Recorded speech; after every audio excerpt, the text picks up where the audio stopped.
All right, good afternoon, everyone. I am Rachel Savasic-Luxton. I'm the Director of Research and Training for the Dibble Institute, and I'm thrilled to welcome you all to today's webinar titled The Power of the Success Sequence for Young Adults.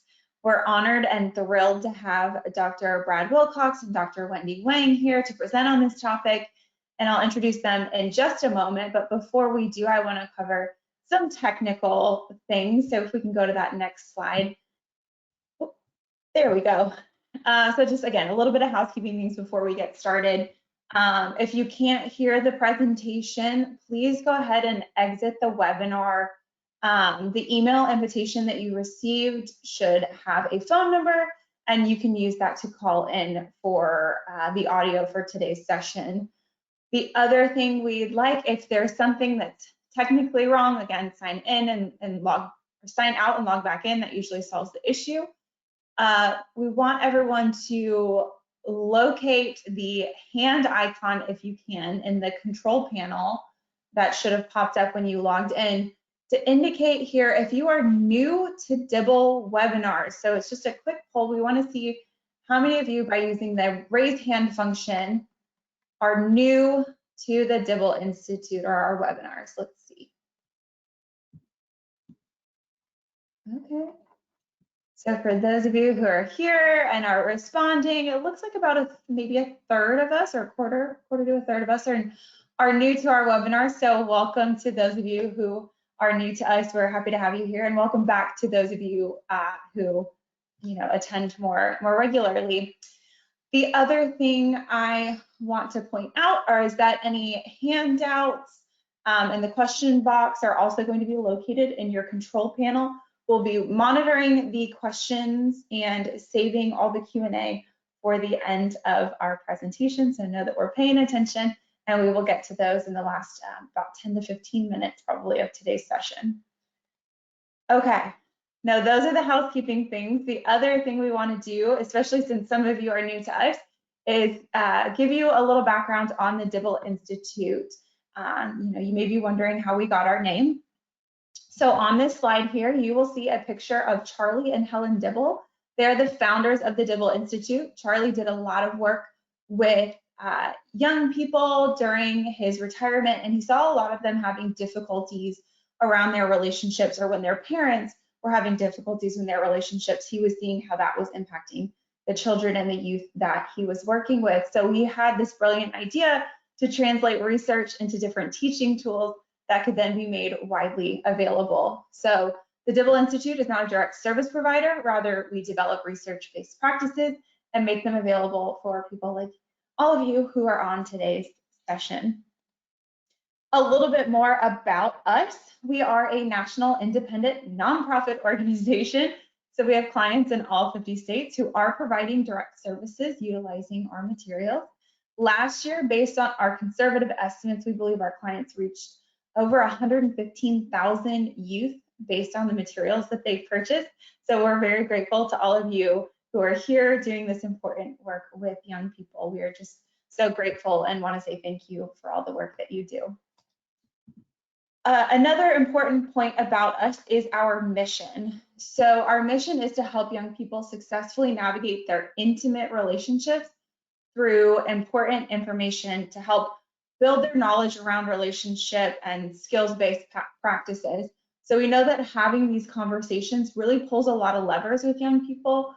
So that's pregnancy prevention, dating violence prevention, it's a mental health lever, job readiness, and so much more by providing these tools and practices and knowledge. Another thing that's really important to us and that helps guide our work that we do is our values. So I want to talk briefly about some of our key values here with the Dibble Institute. The first one being on the next slide, that we believe in research. We are big believers in research. We have a presentation today that is based on research, and all of our programs are research-based. And we continue to strive for evaluations on our programs to demonstrate their impact and their effectiveness. And with this, it also means that updates are made to our programs as we learn new information, exactly like I said, what we're going to be talking about in today's session.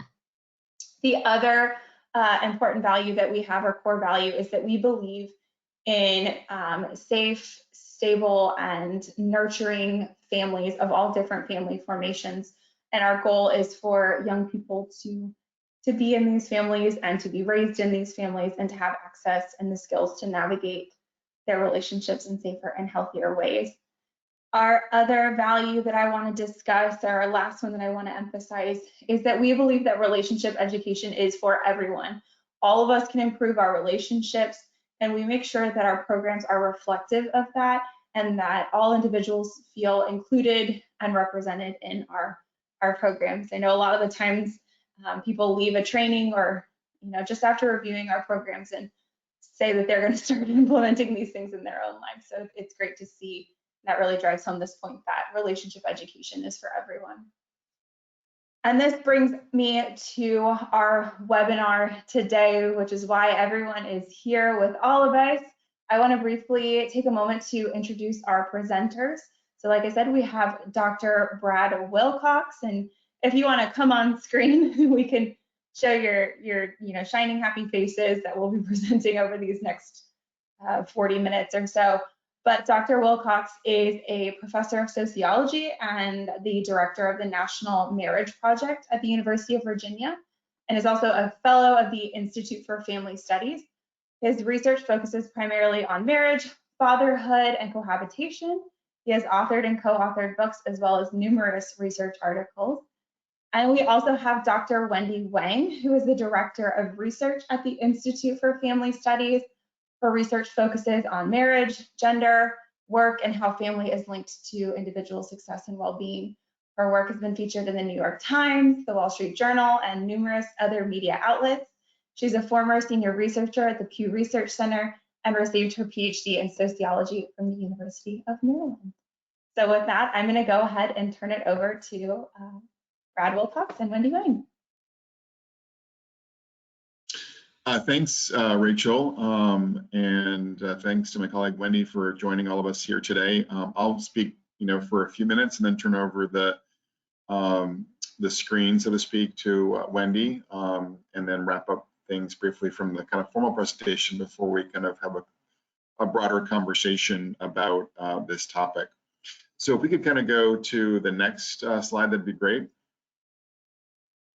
So as we think about some of the most important issues that are confronting our country today, issues that generate a lot of attention in the public square, in the media, for instance, but also in the halls of Congress and state legislatures across the U.S., as well as in our schools, both public and private across the U.S. These are some of the issues that we see kind of emerging in our public conversation today. So we'll go to the next slide, please. So we're thinking, obviously, today in a variety of ways about kind of the health of the American dream. How easy is it for poor kids, for instance, to kind of go from rags to riches, to use that kind of classic phrase. What's the best predictor, for instance, of economic mobility for poor kids at the state level or at the community level would be something to think about. Next slide, please. Or thinking too about an issue like mass incarceration. What's the best predictor of incarceration for young men, say at the neighborhood level, for instance, would be something to think about, as a major concern in our public life today. Next slide. Or child poverty. Obviously, there has been a kind of longstanding concern with child poverty, and as there should be, and might want to wonder, like, what's the best predictor of child poverty, say at the state level, for instance, would be a question to think about when it comes to child poverty. Next slide. Or happiness. We've obviously seen a lot of attention given to deaths of despair, which is kind of, I think, one indication of the kind of challenging emotional state that many Americans are facing today. I saw a CNN headline not too long ago sort of saying that, unhappiness had kind of reached new levels in American life. So given this, what does national data tell us about, like, what's the number one predictor of happiness for adults? I think would be a question worth thinking about. Next slide. So as we kind of look at the research on topics and outcomes like this, what we see is that a lot of the factors that tend to get more airtime in our national conversation on outcomes like this end up not being the most powerful predictors of the kinds of things that I've just mentioned. So not race. Next slide, please. And not kind of the level of public spending or the share of public spending, in research on questions like this. Next slide, please. Not education in terms of, years of education or a college degree. Next slide, please. So on the outcomes that I've just talked about, as you compare them to things like race or public spending or, education, what we see is that actually marriage and family factors are better predictors of these kinds of outcomes. So we see, for instance, in the next slide, that when it comes to mobility for poor kids, looking at both trends in communities and trends in states, we see that family structure is a more powerful predictor of mobility for poor kids. Raj Chetty's work obviously is a major kind of line of research on this topic. We've also I've done work with Robert Lerman at the Urban Institute and Joseph Price at BYU at the state story, and it's the same story at the state level too. Next slide, please. Or when looking at happiness, what we see is that marital status is more predictive than education, work, and money in terms of adult happiness in the US. And the number one factor that we've run across in looking at this from a variety of different kind of perspectives with different factors in the models is a high quality marriage. So, for Americans who can report that they have high quality marriage, they just are much more likely to be happy with their lives in general. And that particular factor is, more powerful than anything else that we can kind of throw at the model, from religious attendance to sexual frequency to self-related health. These factors are all job satisfaction. These factors all help predict people's general life satisfaction, but nothing compares to a high quality marriage. So these are just kind of, obviously little factoids to kind of just underline the point that we're trying to get at, in part just to kind of frame our conversation. That is that, again, the structure of American family life and the quality of marriage, is pretty important on a number of key outcomes that I think probably most of us are concerned about. Next slide, please. And then also to just kind of give you one, what we're seeing when it comes to something like college graduation is that family structure doesn't just matter, but it seems like it matters more than ever. And also just mention here too that Melissa Kearney, who's an economist at Brookings and at the University of Maryland, has a book coming out in the fall that also kind of makes a similar point, talking about many of the ways in which family structure matters for kids and how on some key outcomes, it looks like family structure matters more than ever for our kids. Next slide, please. Now, having kind of made that point about kind of the importance of marriage and family, I think that the other thing I would say is that our culture has a problem here when it comes to sort of, I think, speaking, acknowledging, recognizing, focusing on sort of the importance of marriage and family. Next slide, please. And what's, I think, particularly striking here is that our elites, so to speak, in the country, the folks who kind of occupy the commanding heights of our culture, whether it's in the academy, in the media, in Hollywood, or in Silicon Valley in different ways, or Capitol Hill for that matter, often kind of don't articulate or don't support cultural offerings that would be reflective of the way in which they themselves conduct their lives. So to kind of just give you one example, Reed Hastings, who is co-founder of Netflix and so very much involved in running Netflix, has been married more than 30 years, kind of has talked about his marriage in very kind of powerful and public ways, sought marriage counseling early on in his marriage when some tensions between his commitment to professional success and his marriage, but they will overcome that. And it's kind of an example of how, many of our elites are actually flourishing when it comes to marriage and family life, and yet are not necessarily supporting or kind of producing, in his case, cultural offerings that are consistent with their own lives, and everything from Love Island on Netflix to the Marriage Story on Netflix tell kind of tales that don't really reinforce the kinds of virtues and values that are kind of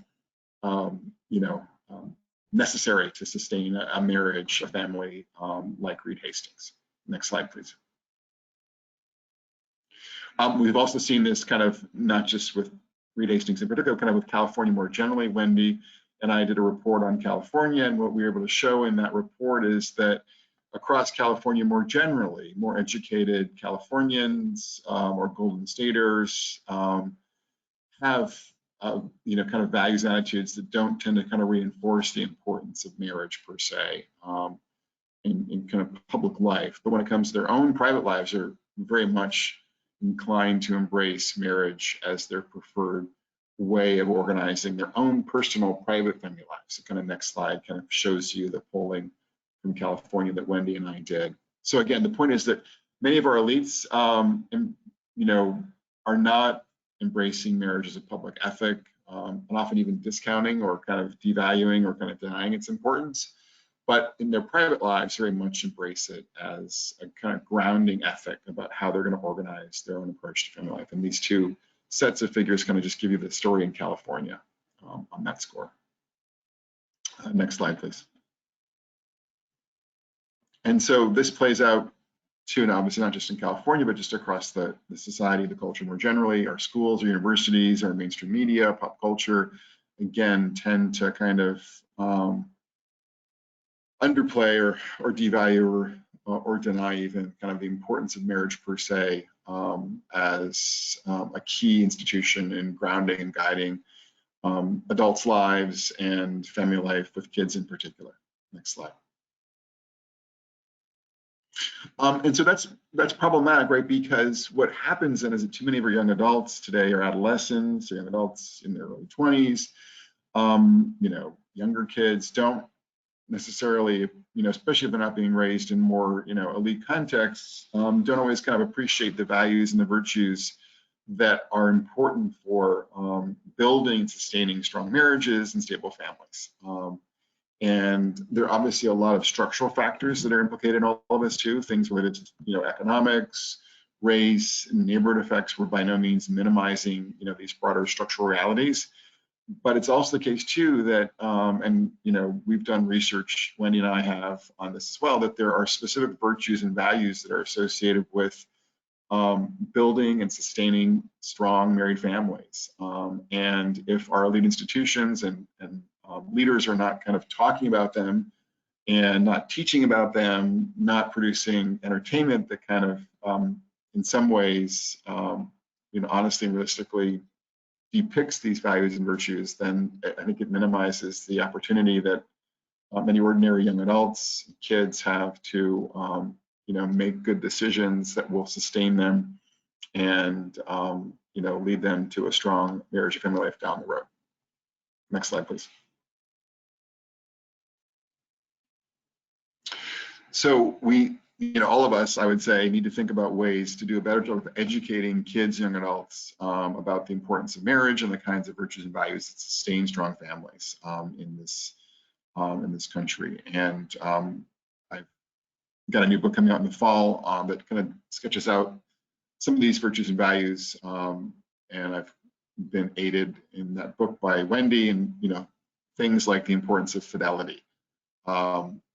Things like the importance of marital permanence, things like the importance of communion in marriage. And we're kind of basically spelling out a number of the key values and virtues that are concretely linked to happier marriages and more stable marriages in American life today. And again, unfortunately, these are often not reinforced in our public culture today.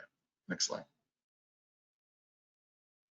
So the Institute for Family Studies is trying to think about ways to kind of communicate and reinforce these kinds of cultural commitments in original research, in some new PSAs that we've done recently. We're also going to be working on a school curriculum to some extent, and we've had some collaboration with Dibble on the curricular front too, that will be kind of emerging. And then also on social media too. We're trying to think about ways to communicate some important ideas about marriage and family life and relationships. Next slide, please. And so part and parcel of this effort is some work that Wendy and I have done on the success sequence. We did a report a number of years ago called the Millennial Success Sequence, which kind of gave the big picture in terms of how the sequence is related to young adult economic success. And then we just did a report more recently that focused on disadvantaged young adults. These two reports and other work that we've done kind of underlines a number of key findings about how education, work, and marriage are associated with both less poverty and greater economic success for young adults today in their late 20s and in their 30s. Next slide, please. And so I'm going to just obviously summarize the success sequence here and then turn over the screen to my colleague, Dr. Wendy Wang. And as I think probably everyone here knows, the success sequence is basically 3 steps. 1, getting at least a high school degree. 2, working full-time in your 20s. And then 3, getting married before having kids. And so we're seeing young adults who are following these steps are more likely to be flourishing financially compared to young adults who are not following these steps. And so with that, I'm going to turn over the screen to Wendy, and we'll go on to the next slide as well. Hi, everyone. Thank you so much, Brad. Thank you, Rachel. It's such a pleasure to be here to talk about success sequence. So as Brad mentioned, in the past 5 to 6 years, and we have done quite some research on this topic. And this is the key finding that we have. So before I get to the numbers, and I want to talk a little bit about the data set we used. So we used the National Longitudinal Survey of Youth 1997 cohort. So this is a very neat data set. It tracks a group of young adults from their teenage years to adulthood. And then they were born in between 1980 to 1984. So they're the oldest millennials. And now they're in their, actually at the beginning of their 40s. But at the time when we did this research, and they're in their mid-30s. So we actually know their education level when they were in their 20s, and we know whether they have a job in their 20s, and we know a lot of factors here. So it's a neat data set. We can know what happened in earlier life can affect their later outcomes. So this slide shows on the share of poverty rate for all these young adults by how many steps and they have finished the success sequence. So the top bar is basically a baseline. So for the young adults who missed all the 3 steps, so they did not have a high school diploma when they were in their 20s, and they didn't have a full-time job when they're in their 20s, and they did not marry before they have children. So for these young adults, 52% were in poverty when they're reaching mid-30s. So this is pretty big number. But for those young adults who graduate from high school, so this is success sequence step 1, 27% of them were in poverty. And then with each step completed, and their poverty rate is dramatically reduced. And for young adults who have completed all 3 steps, and then only 3% of them are in poverty when they reach their 30s, and which means 97% of them are not poor by the time they're in their 30s. So when we're talking about anti-poverty programs, I think this is a very powerful one. Next slide, please. So I want to talk a little bit about this link between millennials' family status and their income. A lot of people, especially young people, they don't realize the importance of their family and the link between the family and their income. Like in terms of when you get married, when you have children, all these things in different order can actually produce different economic outcomes later in lives. So this figure just shows all these different paths into adulthood that young adults could take. But as you can see, there is a big range here in terms of their financial success. I highlighted 2 different scenarios. And so for young adults who are married, who married and then they had their children after marriage, by the time they're in their 30s, 86% of them are in the middle or higher income bracket. But on the other hand, for the people who are also married, but they have their children before marriage, 64% of them are in the middle or higher income bracket. So this is interesting because these 2 groups of young adults are both married. The only difference is that one has children before marriage, the other had children after marriage, and you can see a big difference in their economic outcome. And then also for the young adults who have never married with children, they're much less likely to be in the middle class by the time they're in their 30s. Next slide, please. So after we released our report, we got a lot of support. And I talked to people, most of the people think this is just common sense. I mean, a lot of parents tell their kids the same way. But we do have some critics are skeptical about whether the success sequence is relevant to minority young adults or, or the young adults from the disadvantaged homes. So this is why we did the second report that focusing on these structural barriers and especially look at the race, ethnicity, family income, family structure to see how success sequence can benefit these young adults in their lives. Next slide, please. So let's take a look at race and ethnicity.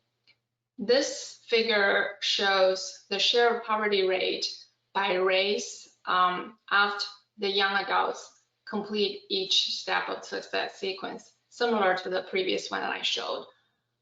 As you can see, in the beginning, the black and Hispanic young adults does experience structural barriers, because for the young adults who missed all the 3 steps, a majority of the black and Hispanic young adults, they are in poverty.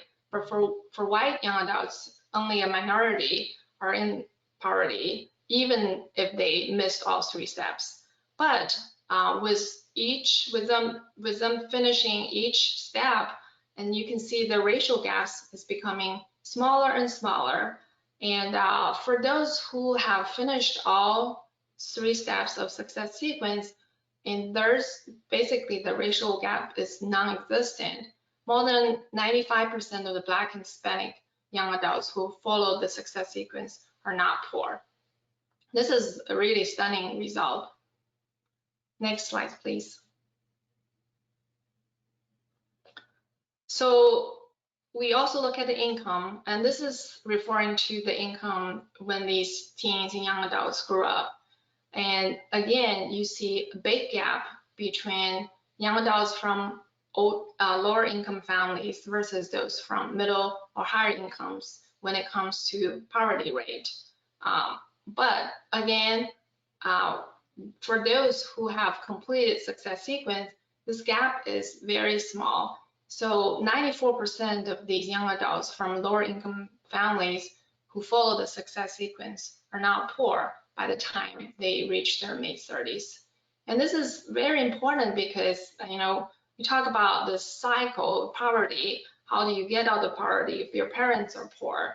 I mean, you can see from the data, and I think for those young adults who follow the success sequence, they can actually get out of this cycle of the poverty. Next slide, please. Again, we look at the family structure. So we know that children from non-intact families, basically their parents are not together or single parents, and they have much more challenges when they're growing up compared to the children who have 2 parents when they're growing up. But again, so after among these young adults who completed all the 3 steps, and then the gap is very small. 95% of the young adults for non-intact families who follow the success sequence are not poor. So again, the family structure is no longer a factor among the people who actually finished the success sequence. Next slide, please.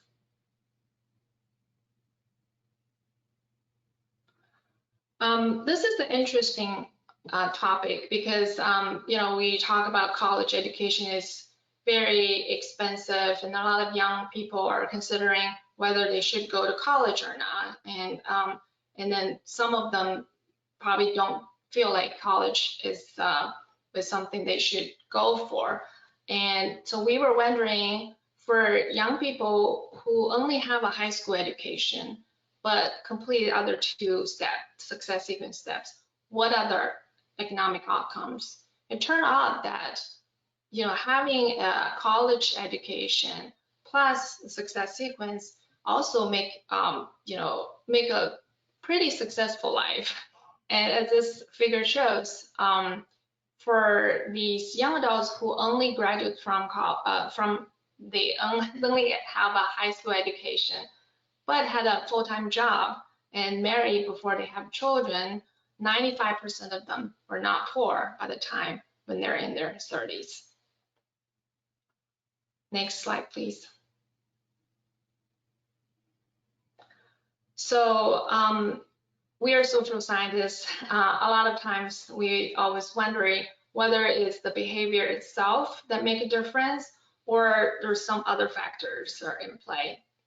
So we ran a couple models, and the first model is about whether the order of marriage and parenthood is actually significant after controlling for quite a lot of factors in the model. As you can see here, we have the adults' work status, whether they are they have a college degree, and their race, and the other factors here. So it turns out, after control this array of the factors, still the young adults who married before having children are still significantly more likely to be in a higher income group than those who had baby first. And they also are much more likely to be in poverty compared to the people who had the baby first.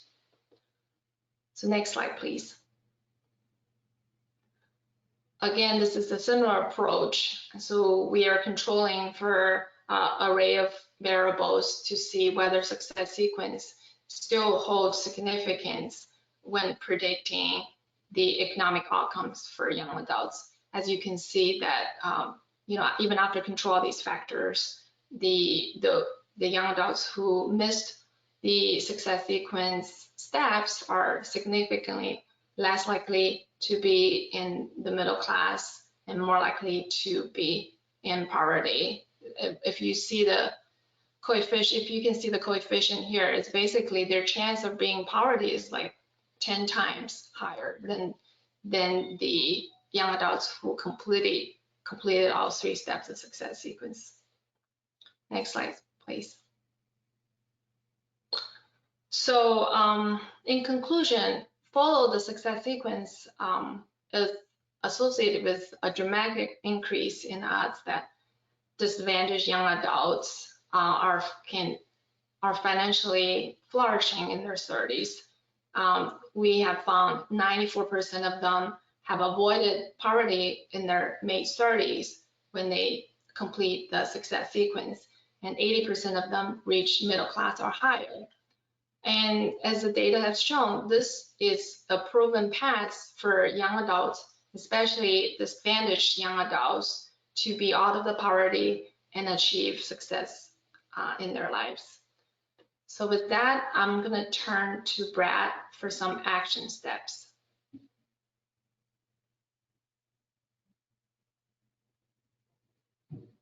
So obviously, one thing that we think is helpful is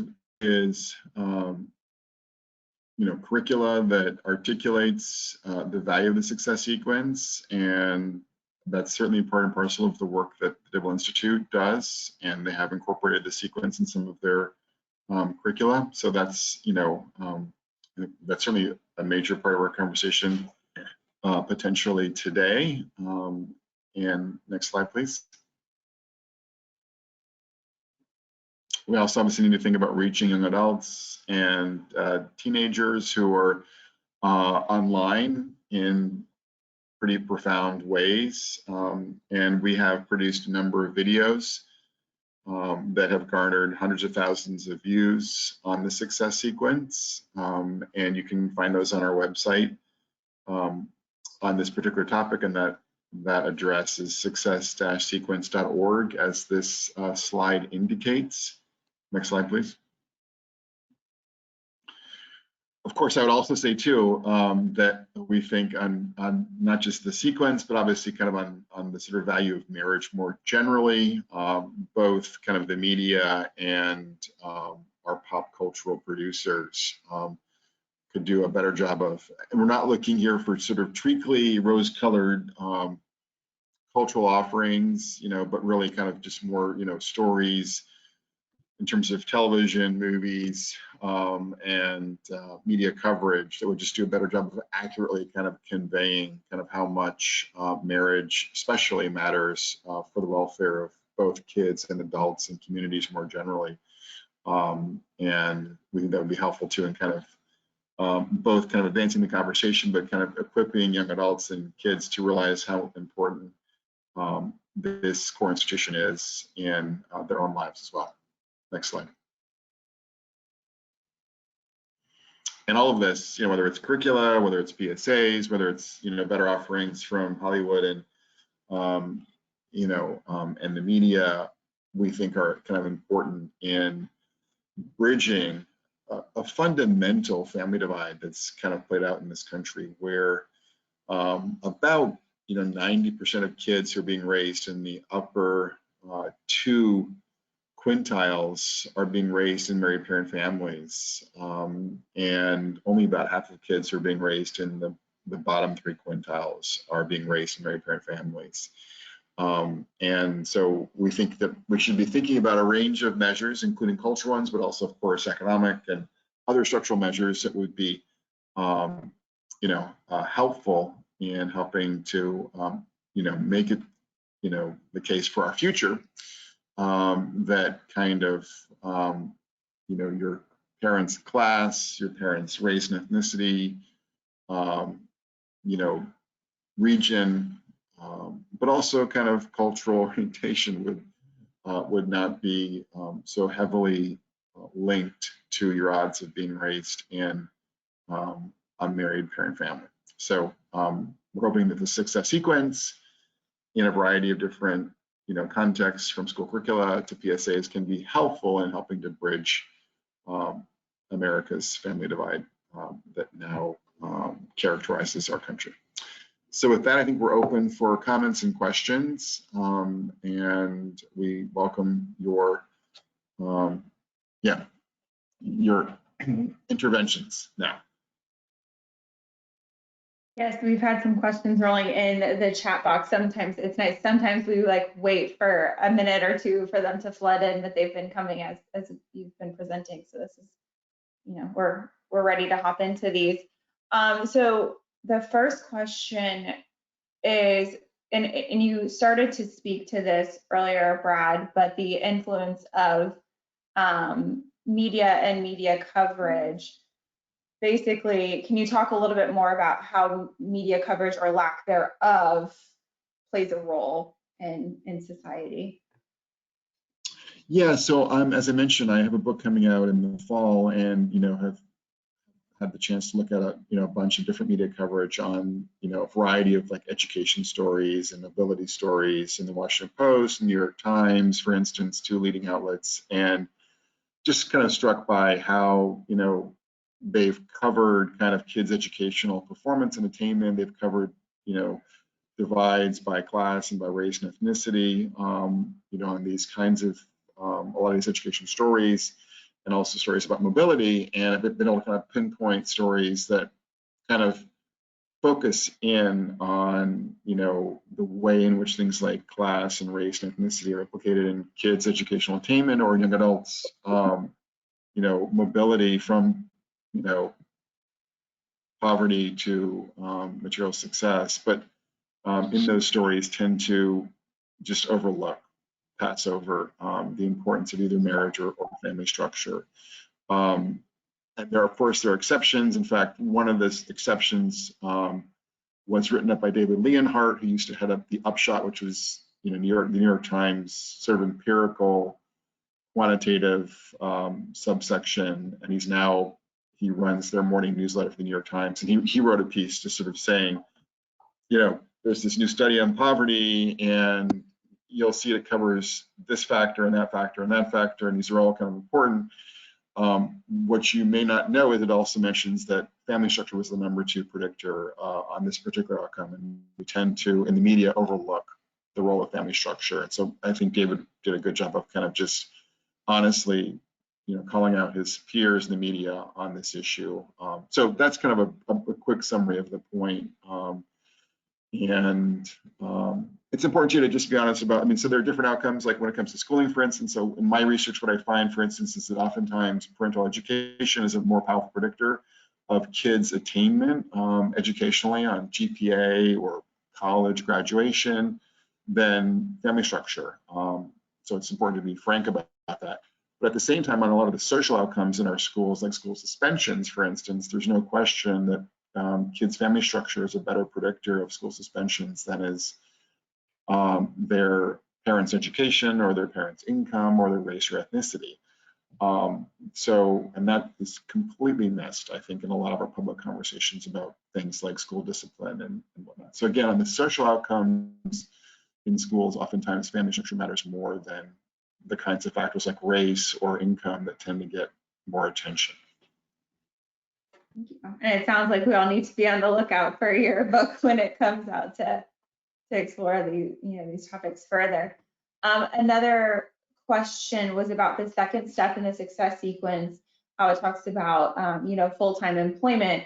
So the question was, is this full-time employment at any time during like a person's 20s or throughout their 20s? So is that considering periods of unemployment? So what is that? Can you unpack that a little bit more? So Brett, you want to take this question, or you want me to talk? So I think you can talk about this since you're the one who kind of actually, Okay. Yeah. Sure. So success sequence, the concept is really like, you need to have education, like minimum high school education, and then you need to be working, instead of staying idle, because a lot of people are idle, basically not working, not in school, they're living with their parents, and we don't know what they're doing, and they're in their 20s.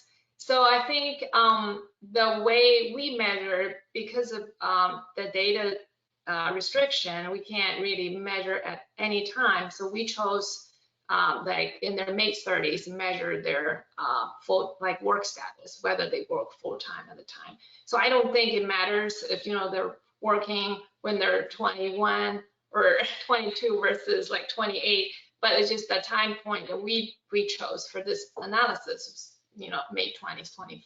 So I think the key is really like when you have the education and you work and contributing to the society and make money and just instead of sitting there idle. So I think that's the important part.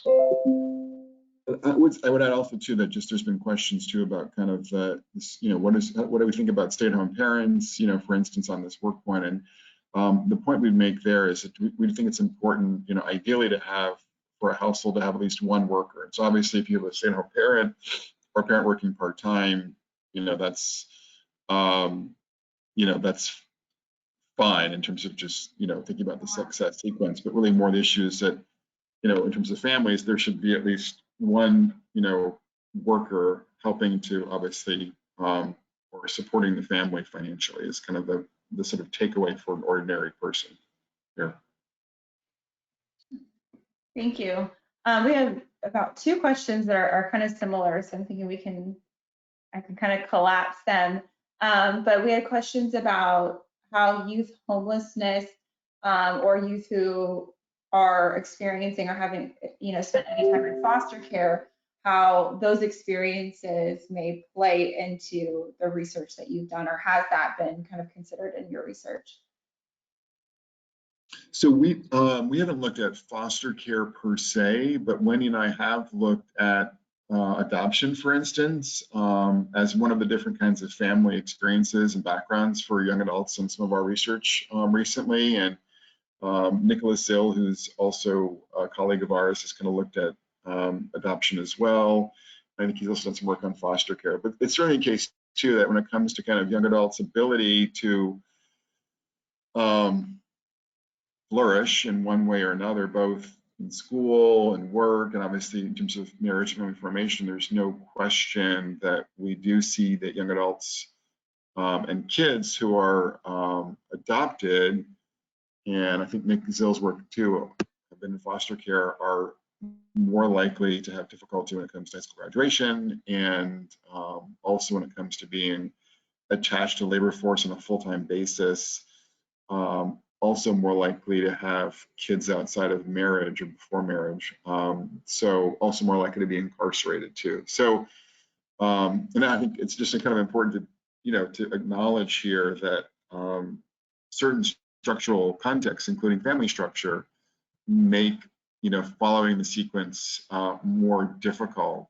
And we don't want to deny that, but we also wanted to stress, as Wendy was saying earlier, just that, for young adults who are coming from a more difficult family background or a more difficult, context in one way or another, we think it's important just to sort of underline that if you can get that high school degree, if you can work full time, you make that effort, if you can get married before having kids, your ability to flourish, both financially and otherwise, will be that much, greater, so to speak. Well, I think you said something too in that response, Brad, that plays into some of the other questions that we were getting, because I think, I just heard you acknowledge some of the barriers that play into this for some young folks based on their life experiences. So what would be some ways to help youth, because I think that was on the slide too, help youth overcome these barriers? So what are some suggestions that you might offer? And another question kind of related to this was helping youth get like refocused or back onto the success sequence had they maybe not started on that path, or might not have followed it exactly. So I guess helping to overcome barriers and then helping to get youth kind of back on this pathway. Right, Wendy, you have anything on that? I'm happy to go to. Yeah, so I think the important thing, also as a job that we're doing, is to inform. I feel like a lot of times the kids in school, they're not taught, the success sequence, quote unquote, or even the basic education, work, and family, the importance of these. And then because these kids are coming from families and probably the parents themselves didn't follow this, and then it's kind of something they don't want to talk about it. So I think it's surprising, like a lot of young kids don't actually know about this. They don't know, like, if you have a child before you get married, or just have a child when you're young, is actually have a lot of consequences later in life, and then including your financial success and success overall. So I think, you guys are doing a great job about the teen relationship and, teen pregnancy thing. I think similarly, like we need to actually kind of pass the message, really, to spread the message, and then more people know about this. And I think that's the #1 step. And also, like Brad talk about, like, the school curriculum and teach kids these things. And so that even though their parents are not telling them, even though their peers are not doing it, but they get access to this knowledge, to this information, they can actually control their own fate, control their lives, instead of just kind of, do what others do. So I think in terms of kind of addressing and speaking to young adults who kind of not follow the sequence in one way or another, I think, the point in part is to sort of say that for a lot of these things, it's kind of never too late to kind of shift your pathway And so when it comes to like education, for instance, if you haven't gotten a high school degree, to go ahead and get that GED, for instance, would be a point one could make about these things, or even better, to get some kind of technical certificate or degree that would give you access to some kind of trade or some kind of technically skilled career that's going to be paying you a better salary than working on a basic service job. So that would be something one could say about education. On the work point, obviously, as Wendy was saying earlier, we do see a lot of young adults today, especially young men, who are not working full time. So to kind of basically say, look, if you work full time, your income is going to be higher, your opportunities down the road are going to be better for advancement. It's kind of financially and professionally kind of a better thing to do. If you have a spouse or a partner or kids, it's going to kind of put you in a better spot, and them in a better spot financially. So to kind of, again, stress the importance of full-time work, where that's relevant. And then when it comes to marriage and relationships, I think, for people who are having kids outside of marriage, if they're still in a good relationship with the other parent, to encourage them to get married.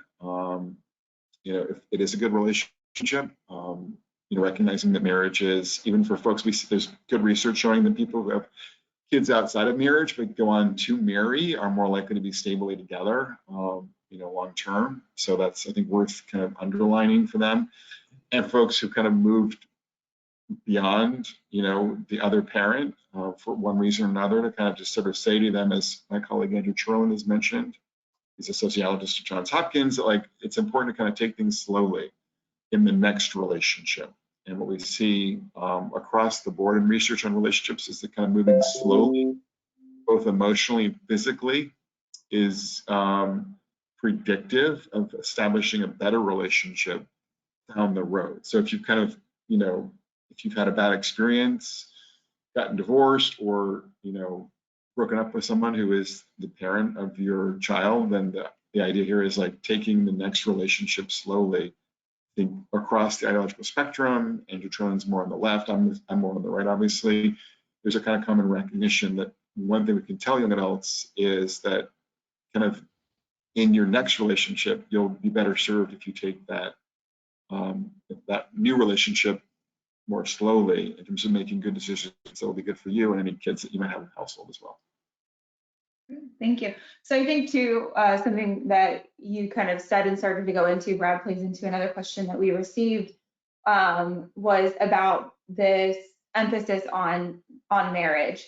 So someone asked, is it marriage per se for young people's outcomes, or is this, that being in a stable, committed relationship before having kids?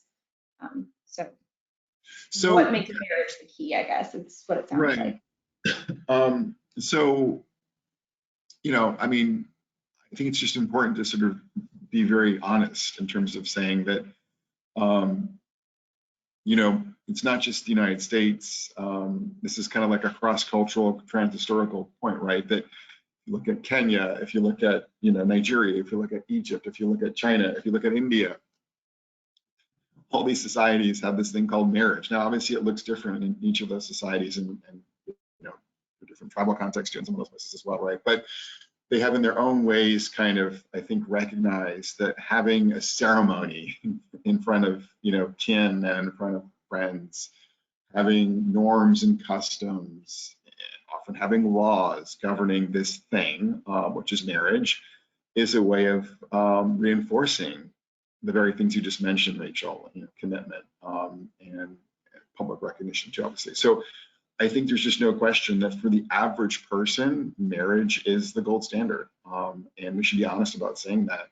Yes, there are cohabiting couples who manage to make it, but they're kind of unicorns, let's be clear. That's what the data tells us in the US. And so if we're interested in giving kids the benefit of a stable family life, which I think most of us are, assuming it's a decent relationship, that's most likely to be realized in the context of marriage.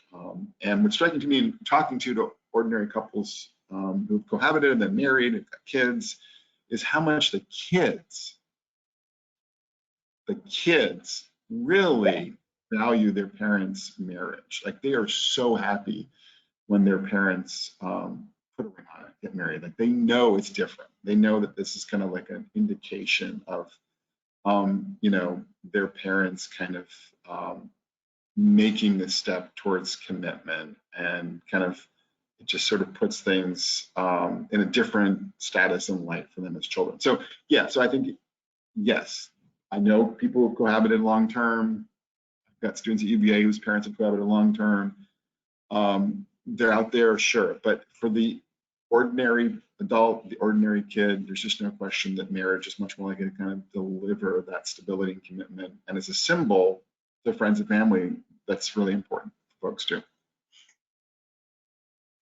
Yeah, one thing, sorry, I just want to add one point to that, because this divide of marriage that we talk about today, and marriage is still very common among people with college education.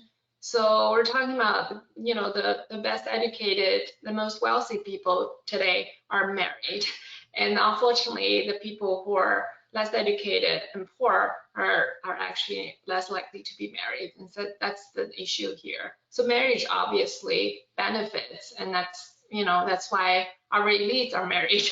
I think that's go back to Brad's message earlier.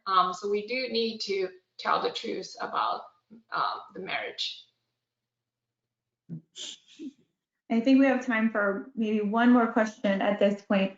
So there were some questions coming in about kind of inclusivity around the success sequence and any research on the success sequence for the LGBTQ plus community. Yeah, that's a good question. I mean, I haven't seen anything on the success sequence per se, but I have seen research indicating that same-sex couples who are married are more likely to be, you know, stable in their relationship. So that's, you know, that's what I have seen. It's also kind of worth noting as well, as Wendy's own research indicates, that looks like about 0.4% of married families with kids are same-sex married couples. So it's, you know, it's a relatively small share of the sort of the married family population right now. But in terms of the sequence, that's a good research, I think, question that we can investigate, and that is, how is the sequence linked to the outcomes for young adults who are LGBTQ? But I haven't seen any research on that particular topic yet. I don't know if Wendy has. No, not yet. I think it's also because we're limited by the data itself, and you know, but also for this data, the entails Y97, I don't think they have a question asking about the sexual orientation. So I would say that, you know, LGBTQ group is definitely included in the overall picture here. Just we have no way to separate them in the data. Well, I think that will about our Q&A. I know that there were more questions. If your questions didn't get answered in our live session, we will be following up with Brad and Wendy. So we'll be in touch with responses to those that we didn't get to, based off of all the fantastic questions that came in. I do want to say again a huge thank you to Brad and Wendy for coming and joining us today and presenting your research in the background and kind of, you know, just informing us a little bit more on the success sequence, or for some of those for the first time. So thank you so much for sharing your time with us. And thank you to everyone who joined us today. I do want to point out that there will be a brief survey at the end of this webinar that we are going to ask you to please complete. It shouldn't take more than just 2 minutes at the most. It's really helpful in providing this feedback. The webinar, for those of you who did ask, will be available in 3 days. It will be available on our website there. That'll also include any handouts and the PowerPoint for this presentation. If you have any questions that didn't get answered or that you'd like to explore further, you can email us at relationshipskills@dibbleInstitute.org. There are some other ways that you can stay in touch with us too. That's by going to our website, which we'll show on the next slide there. You can subscribe to our newsletter to learn about more webinars that are coming up, or other exciting opportunity research that's been made available. You can like us on Facebook, follow us on LinkedIn. Like I said, email us at relationshipskills or give us a call at our 1-800 number. But we hope to see you all at our next webinar in May, which is wild to think that we're already planning into May in 2023 this year. That will be building a strong foundation for continuous quality improvement. So we look forward to seeing you at our next session, and thank you all. Have a great Wednesday. Thanks, Thank Rachel. you. Thanks.